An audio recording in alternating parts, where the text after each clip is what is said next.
response and protect the sovereignty of this country right now. There's going to be more caravans. This is just the beginning. Former FBI Director James Comey vowing to fight a subpoena to testify behind closed doors, but he claims he's happy to sit for a public hearing. It is simply not appropriate for Mr. Comey to attempt to turn this into some kind of a public performance on his part. Is the biggest single shopping day of the entire year. And people across the country are running out to the mall to score the best deals.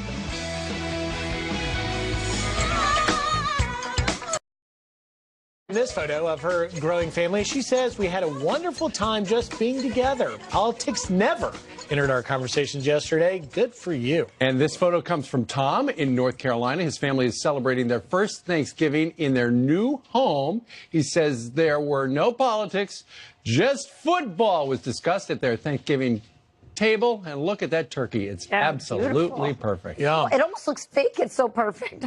Yeah, well, listen, Christmas is now just 32 days away, so the holiday shopping rush is on. That's right. People at this hour all across the country have raced to the stores even before the sun came up to try to score some of those doorbuster specials on Black Friday. And Carly Shimkus, she's live in the middle of all this madness at Macy's flagship store here in New York City. Carly, wherever you're at, there's a party. And by the way, there's a lot of shopping right now. Oh, and a lot of shopping going down. Happy Black Friday, guys. You know, I got to say, the only Christmas color people are seeing today is green, because on average, Americans are going to spend $7.7 billion, $717 billion this year. That's what expected. And these fine folks are very excited about shopping. So what are you going to be buying today? Yeah. We need toys. Amen. We need vacation packages. I love that. Yes. All There's right. a few electronics. Where are you planning on going? Somewhere warm, right? Yes. All right. Yes. Very good, We're very going to good. head down to some things, and then we're going to come back here at Macy's. And if you could look at these beautiful, famous Macy's Christmas windows right there. Very lovely. And then I'm going to swing back on over here and talk to I hear. So what are you going to be spending your money on today? We are getting sweaters for this one. Oh, yeah, sweaters. And this is mother-daughter? Yes. Okay, so why did you decide to brave the lines and shop inside these stores today and not online? Because we need the New York experience. We were at the parade yesterday, and now we're shopping. So you guys don't mind cold weather? Well, we're not used to it. We're from Atlanta. Oh, from hot Atlanta. I get it. Have you ever been, we've all seen the videos before, have you ever been involved in a Black Friday brawl?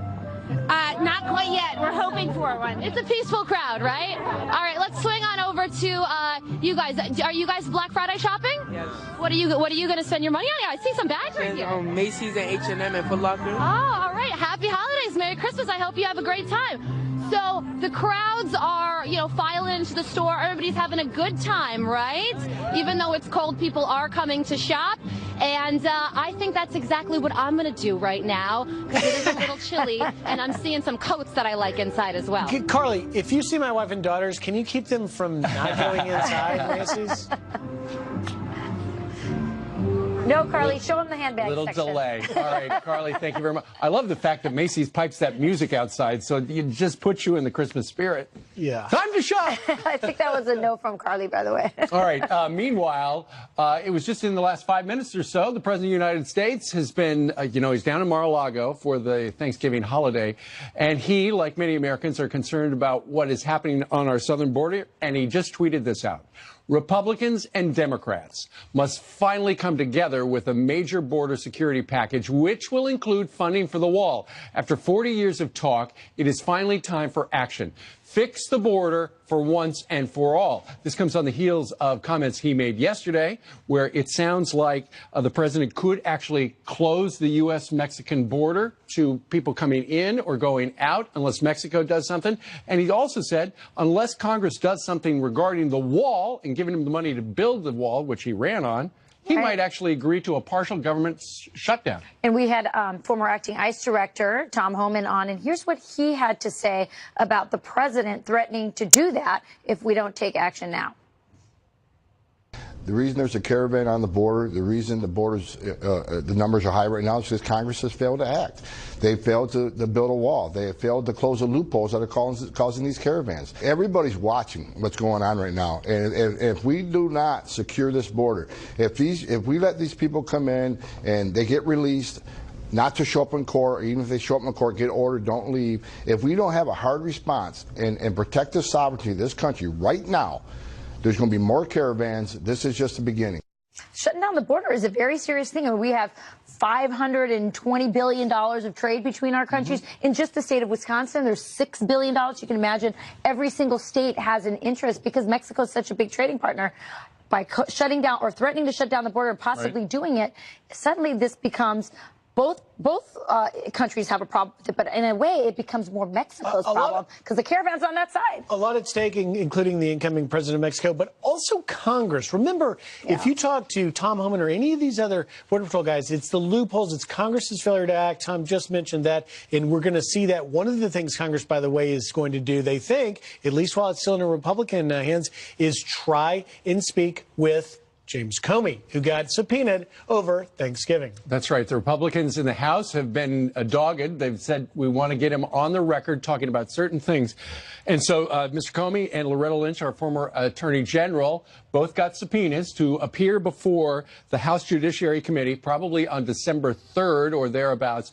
And it's going to be a closed-door session. In other words, it's not going to be one of those televised things where everybody has 5 minutes, because by the time you get around to asking a question, your 5 minutes are up.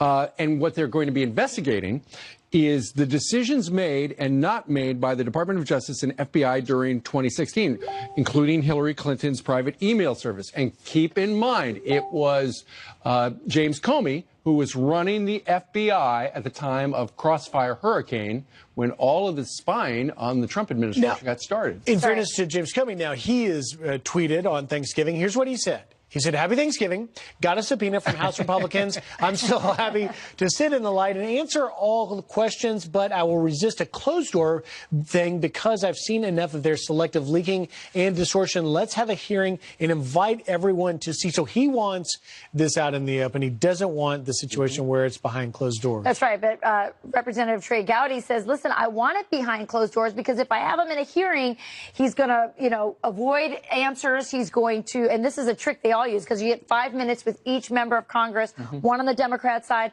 one on the Republican side, and they kind of switch off.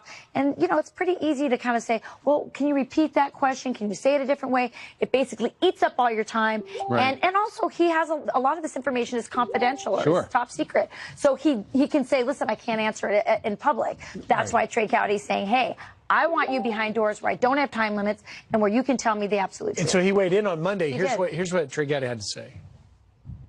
The last time I saw Jim Comey in a public congressional hearing, almost 100 times, he said, I can't answer in this setting. So why in the world would he want to go back to a setting where he knows he can't answer all the questions? I'm sure he only wants me to have 5 minutes. I'm sure of that.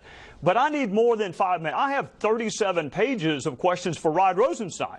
So imagine how many questions I have for Jim Comey, and I can't do it in 5 minutes. And Mr. Comey's attorney said that if they go ahead and proceed and do it behind closed doors, there could be some court action from the Comey team.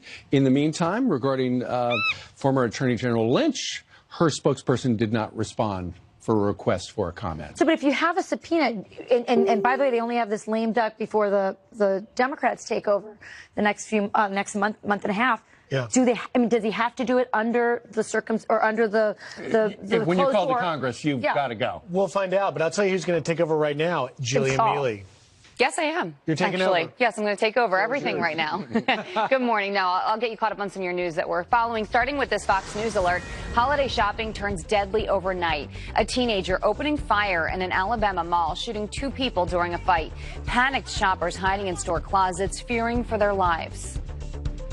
It was crazy in every direction, and I just started praying that God would give the police wisdom and accuracy of shot, protect the victims. The gunman shot dead by police. His 2 victims are in the hospital. Also breaking overnight, dozens are hurt after a charter bus overturns on an icy road. The bus carrying the University of Washington marching band flipping on its side on its way to tonight's Apple Cup game against Washington State. Nearly 40 of the 56 people on board are injured, but thankfully none seriously. Iran's foreign minister slamming President Trump for being untrustworthy. Javad Zarif telling a panel in Rome that if Iran makes an agreement with the U.S. on the Iran nuclear deal, there is no guarantee it will last. The foreign minister adding he is continuing to stick to the current conditions of the deal, including the sanctions imposed by the U.S. Fans of The Office will recognize this dance immediately. You jump to the right and you shake a hand and you jump to the left. The lasting impact of the TV show The Office. Yes. All right. Thanks, Jillian. Yep. All right. Meanwhile, there are just 11 days left in the current Congress. They don't work every day. What does President Trump need to get done before Democrats take over control of the House? We're going to talk to the president's former press secretary, Sean Spicer. He's next. And talk about a heads-up play, the crazy basketball shot you have to see. Plus, Carly is heading back to Macy's to shop. There she is. Let's get it started.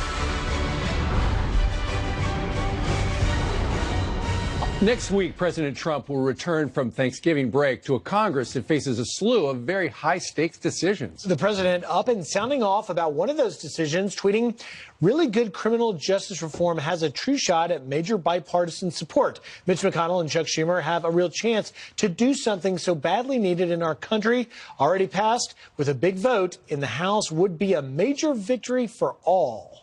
So what else does he need to get done? Here to weigh in is former White House press secretary and now a senior advisor and spokesman for America First Action. Sean Spicer is here. He's also the author of The Briefing. Welcome. Hey, good to see you guys. Happy Thanksgiving. Happy Black Friday.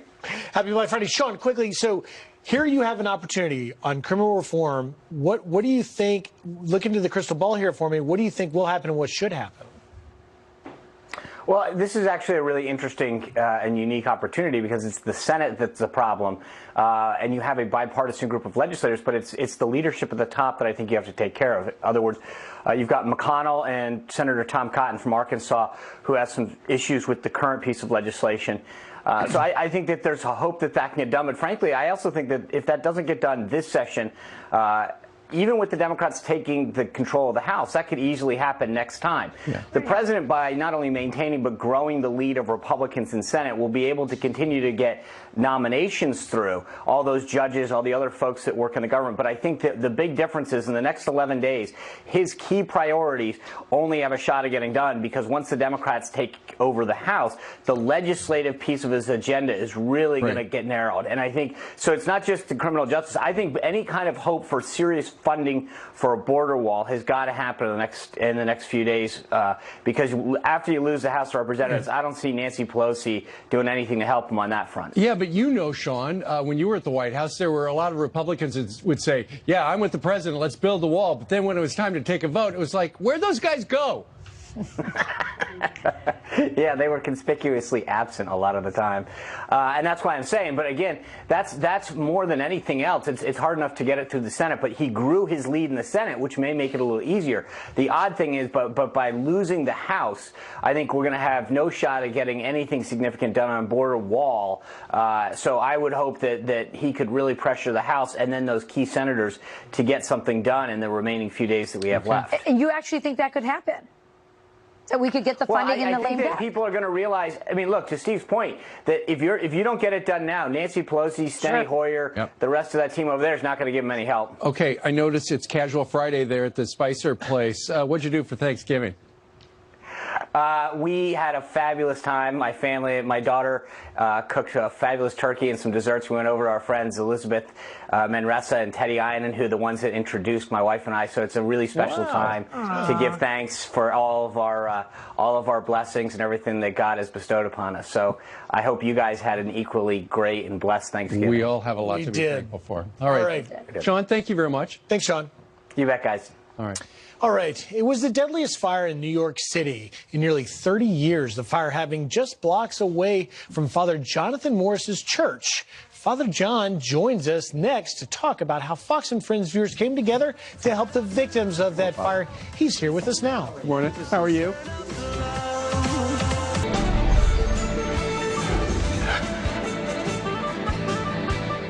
If you haven't noticed, it's Black Friday, the biggest shopping day of the year. And people across the country are running out to the mall to score the best deals. Hillary Vaughn from the Fox Business Network is live at one of those big malls outside New York City in Garden City, New York, out on Long Island. And Hillary, you've been with us for 3 hours, and I'm seeing more people stream behind you than we saw in the 6 o'clock hour.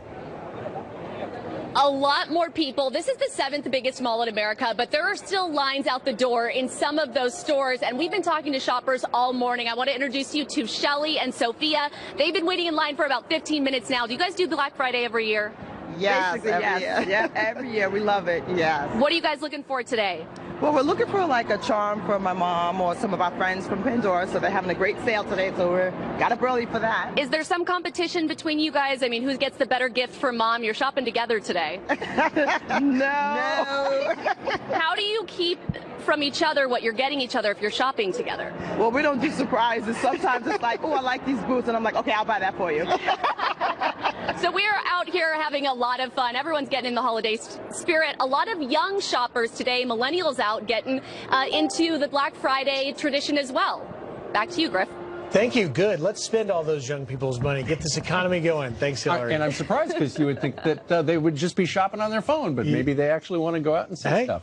Brick and mortar for young people? It's a new thing. All right. Meanwhile, 8:25 here in New York City. And as the Thanksgiving week closes, we take a look back at the causes Fox and Friends viewers have supported this past year. Back in December of last year, New York City experienced the most deadly fire in more than 25 years in the city. Father Jonathan Morris's Bronx Church is only a few blocks away from that scene of that apartment fire, and he rushed to the scene to comfort his grieving community. He joins us on Fox and Friends following that devastating fire last year. It's been something I've never experienced before, just dealing with every one of these families from the moment of actually identifying the bodies in the hospital to now when the cameras have pretty much gone away and these families are without a home, they're without family members, the funerals are beginning, and they need just basic necessities. And you, our viewers, stepped up in a really big way to help the victims. The GoFundMe page surpassed its goal. Fox News religion contributor Father Jonathan Morris created that GoFundMe page. He joins us now with an update. So many of these families hurt. I mean, some of this pain's never going to go away. But at least our viewers stepped up and are trying to help in some way, right? Yeah, 13 died, we should say, at the beginning, including a baby less than 1 year old. All of them were displaced. All 24 families were displaced, and the building has still not opened. And what I've learned, first of all, a very positive thing is we complain sometimes about this digital world, right? Everybody's on their phone, but because of this digital world, people in Kansas and California and all over this great country were able to support these people in the Bronx in their moment of need. We raised over $300,000. And what we've done, the second thing I've learned, which was a real eye-opener for me, is it's not easy to give away money in a responsible way. Yeah. And I would really encourage our viewers, always make sure that there's an organization behind what you're giving to. In this case, right from the beginning, I brought in Catholic Church, who said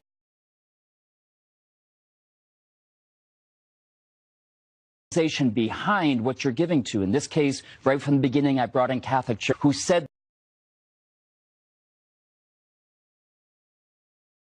they were affected. And it gets complicated because most of the people living in this building in the Bronx were not even the leaseholders. So how do you find out the right way? You have to work with them individually. And so what we've done is, for example, we found out what a family would need would be rent for the next year.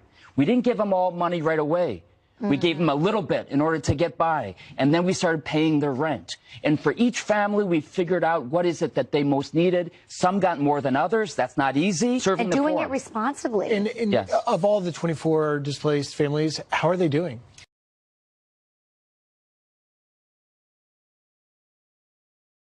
So all of them have found permanent housing now, but it doesn't mean that their lives are back together. Many of them had to lose their jobs because they were going from one place to another for a month, 2 months, 3 months. Not an easy situation at all. And of course, when a life has been lost, there's no putting that back together again. So I guess as we conclude, you know, we're at Black Friday now. A lot of people are spending money on things. It's a great salute to the Fox and Friends viewers who put money to help other people who they have never met. It was incredible. I think the first goal was $50,000, and within 2 minutes, we had surpassed it, so I changed it to 100,000, then to 200,000, and then we went from 200,000 without changing the goal to over 300,000, and that's because people care. And in this world that we live in, that things seem to be so negative and dark sometimes, this is just one more example that light is stronger than darkness, and people are at their core very good, and we have some amazing viewers out there. You know, really what's going on here is a lot of moralizing and very odd. Yes, you point out the fact that this is a journalist who was victimized here. But it also says a lot about allowing these sort of human rights violations, atrocities, if you will, to continue with the country, of course, that we lean on very much so economically on Saudi Arabia. So, I mean, then, you know, the president cites that the kingdom's influence over oil prices, by the way, is a huge factor here. And he says, quote, if we abandon Saudi, it would be a terrible mistake. And also said that he's not going to destroy the economy of our country over Khashoggi by giving up the arms deals to Saudi Arabia. Do we need Saudi Arabia more than they need us? You know, it's a symbiotic relationship. I think it's a pragmatic one. No, I think they need us more than we need them, but they're not entirely dependent on us. They could take, for example, a $20 billion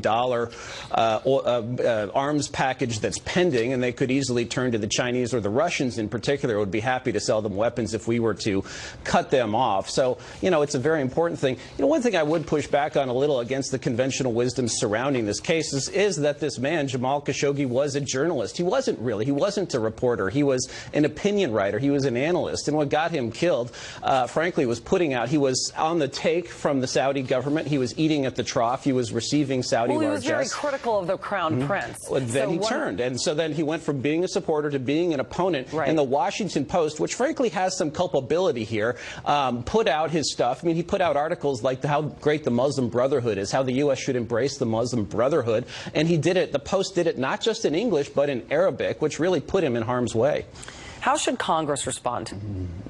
You know, I think Congress, frankly, should do some oversight for real and put the CIA back in its box. The CIA has done a huge disservice, I think, to the president and to Congress in this instance. You know, those guys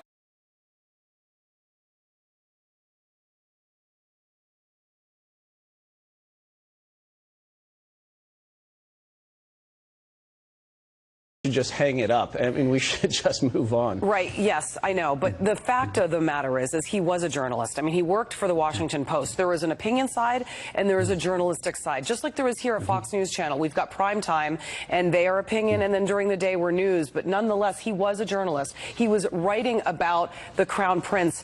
And if he stood up to the Crown Prince, as most journalists sometimes have to do, his life should not have cost him. Right. And I'm not saying he deserved what... And neither is the president, neither is anyone here. We're all saying this is a heinous crime, and it was, and there should be a consequence, and there has been. The president has cut off the refueling mission in Saudi Arabia, refueling their aircraft flying over Yemen. We've we've sanctioned 17 senior members of the royal family. I disagree with you that he's a journalist. I think, yes, at Fox you have opinion, and you have news, and you have it at real newspapers. We that protect division. Tucker Carlson when he's got people outside his home threatening his family. I would encourage your guests to take... Tucker Carlson not be respected the same way as news journalists, the same as Jamal Khashoggi at the Washington Post? It's important to realize that this gentleman was an Islamic activist. Right. I'm not saying what happened is what he deserved, but if before we go and throw away alliances that are fundamentally important to defending this nation, which is the president's job, the president's job is not to preen and get on the high horse. All right, Christian Whiten, thank you very much. Appreciate you talking to us.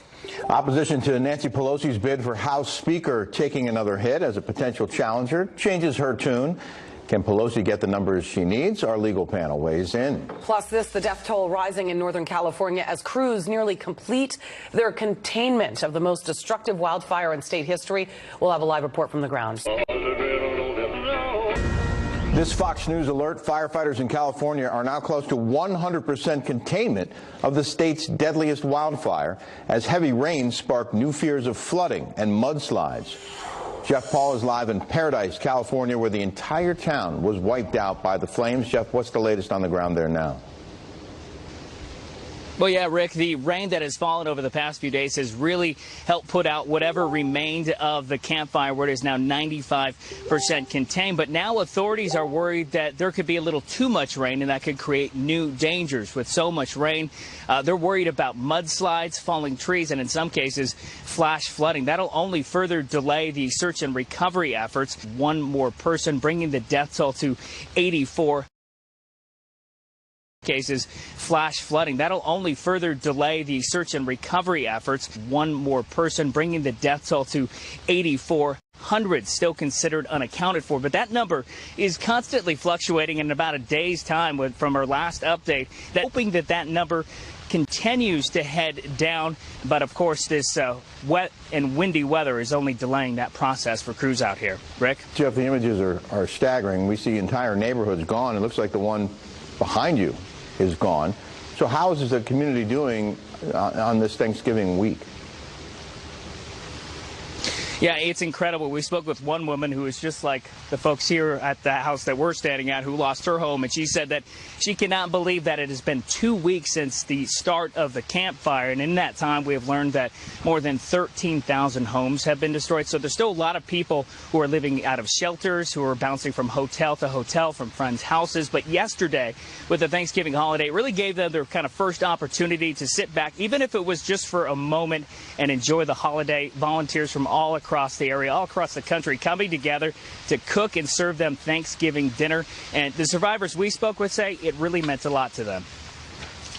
Sometimes you take so much for granted, and when something like this has never happened to me personally, and when you lose something in a couple of hours, I mean, literally, our house was probably gone within the first part of the fire.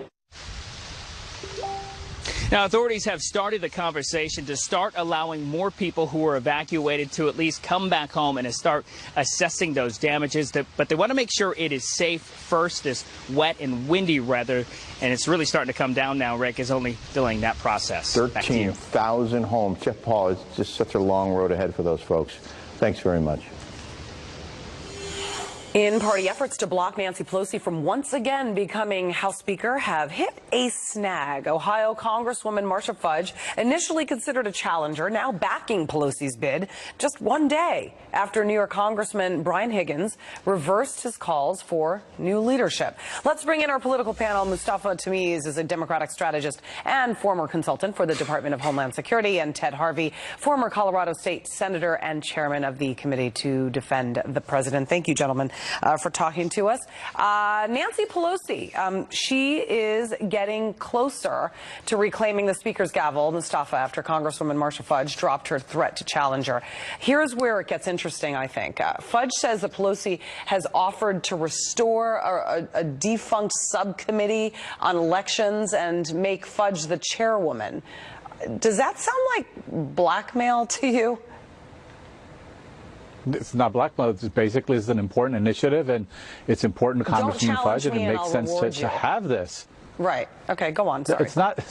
Look, this is politics, but I have to be honest with you. This is an important initiative. We've seen voter issues around the country. Many states are not doing what they should, and I think this will be helpful. But Nancy Pelosi is arguably the most effective leader, not just of Democrats, but as a Speaker of the United States Congress in modern times. She passed ACA, which protects Americans, right to have pre-existing conditions and not be, admonished by insurance companies. She has done her job. She's done it well, and she's going to be the next Speaker in the next Congress. Ted, is this like, if you can't beat them, join them? Because it just seems odd to me. I don't know. Well, I think Fudge understood that she didn't have the votes. Nancy Pelosi is going to be Speaker of the House, and she tried to get whatever she could get out of the deal. And like he said, that's politics. That's the way it works. And I think that Nancy Pelosi will be the next Speaker, and she deserves to be the next Speaker. She is the most effective legislator on the Democrat side. Yeah, no, she is. I mean, she knows how to raise money, and she's certainly a great deal maker. And this is one that I guess it is just politics, but it just seems if the Democrats want to bring in new blood, every time that one actually has the gall, if you will, to actually run against Nancy Pelosi, they get slapped down by Nancy Pelosi, who says, you don't stand a chance, just get behind me. Mustafa, I mean, the issue of voting rights, it's been a top priority of members of the Congressional Black Caucus, which Fudge used to lead. Democratic leadership elections take place a week from today. Is there any chance that anybody else is going to come out of the woodwork, or is Pelosi a sure foot in? And is this part of the plan for 2020? Look, she has, we just heard from both sides that she's arguably the most effective Speaker of the United States House of Representatives. She's passed consequential legislation.